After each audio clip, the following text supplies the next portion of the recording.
significance of these two witnesses coming forward and expanding the scope of this case? Oh, it's huge. I mean, we had two people come forward that within 3 hours of each other identify the same individual with details that has claimed to kill Mollie Tibbetts.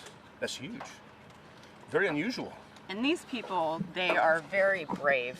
You know, it takes a lot of guts to come forward and say, you know, I haven't provided any information, but I know this, and now I've heard Mr. Bahena Rivera's testimony, and I think that it's an issue. So we're happy these people come forward. We think there could be additional people, and we're willing to talk to anybody. How credible are these folks? That's the big concern, I think, for the judge. Is this credible testimony, or are these witnesses credible? They're very credible, in our opinion. One of the individuals was the, I'm going to say girlfriend of who we're going to call the assailant, and she gave some details which are very credible. The other individual gave us some very detailed information that nobody could know, and that when he come forward with that, we were able to corroborate that with some of the facts of the case, as well as some of the facts given by the second individual. So anytime you can corroborate information with other witnesses' statements and then the evidence in the case,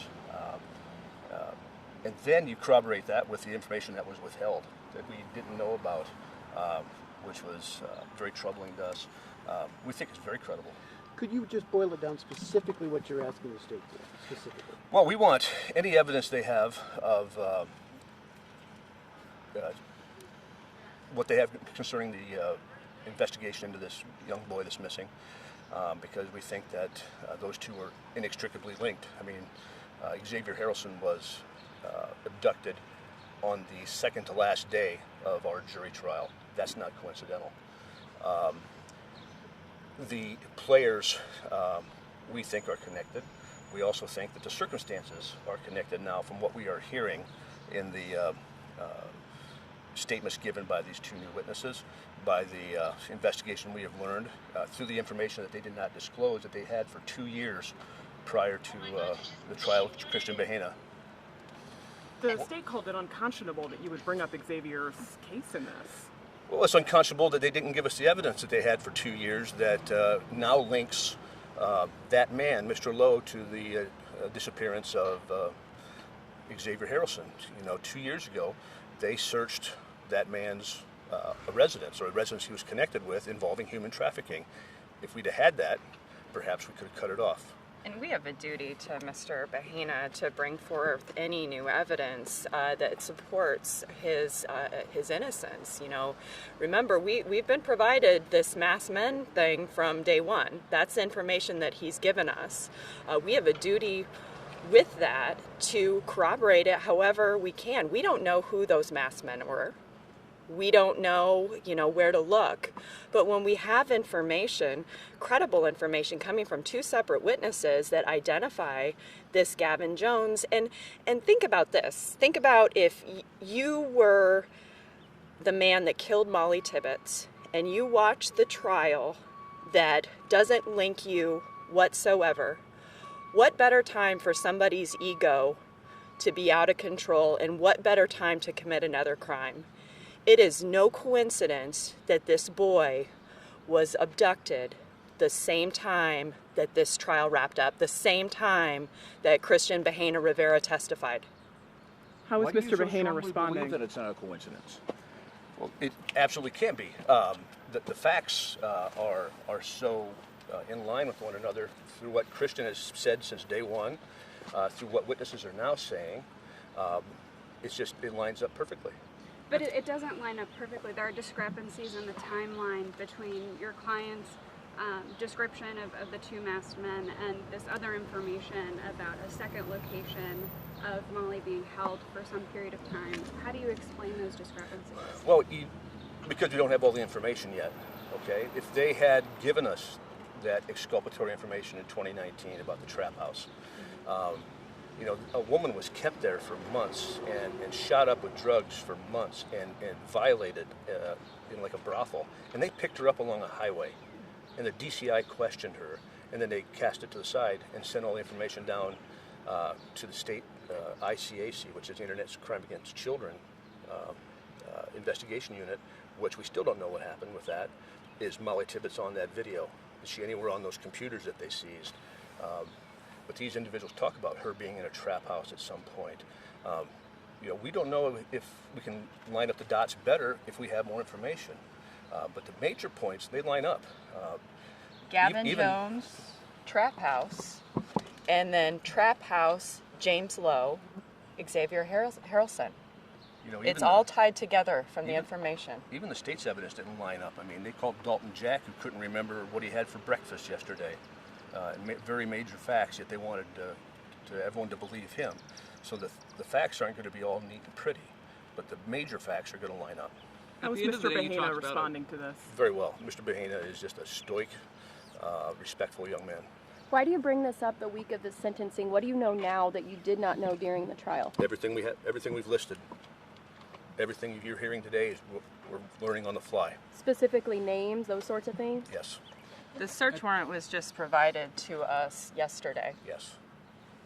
At the end of the hearing today, you kind of briefed the court that depending on how the judge rules, there could be a flurry of subpoenas. Other than these two new witnesses, who else would you want to call forward?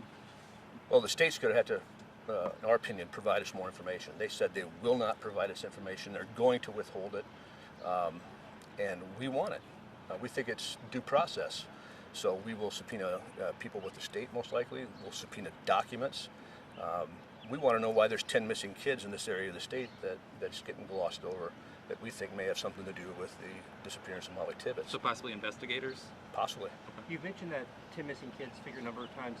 Can you talk about what area and what timeline you're talking about? Most of them are within the last couple years. It's Wapello County, Poweshiek County, Mahaska County, and Keokuk County. Has your client's recollection changed No. since these two witnesses have come forward? No. But during his testimony, he brought up stuff that he had been holding on to very tightly, and you were only able to get that out of him apparently the day before he was going to testify. That's an assumption you're making. That was what he said, that he just was so concerned about his daughter and his daughter's mother. But he didn't say that he come to that conclusion the day before he testified. The story he told you all was the same thing that he told us the first time we went and saw him back in 2018. But you never brought that up at the original trial? The original hearings? No. What No. Mr. Bahena has to say has been the same in August of 2018, the same at trial, and the same that his position is today. His story has not changed. And it's their burden to prove him guilty, not our burden to prove him innocent. When the search warrant was conducted on James Lowe back in 2018, no charges ever came about from that investigation. So why do you think that there's evidence on these thumb drives and things that would prove that he did have a human trafficking ring in that house? A lot of times those investigations take time, and the search warrant was done in 2019. It was based on reports in 2018. But Mr. Lowe, clearly he's in custody right now on this firearms charge. We believe that there's other things that are on the cusp for him. How'd you come to the conclusion that he was a suspect in the Xavier Harrelson case? So we had people come forward and give us information, and we were able to put forth just investigation. We have people out there helping us, and they learned that James Lowe at one point was residing with Xavier Harrelson's mother, and we just information people provide us, and we were able to corroborate that with court filings, things of that nature. People in the community? Yes. Okay. So I'm still stuck on the timeline. Has your client ever mentioned a second location? If his account has been that he encountered Mollie the evening that she disappeared, so how would a second location fit into that timeline? It may not fit in with what he said. Okay, he's never mentioned a second location.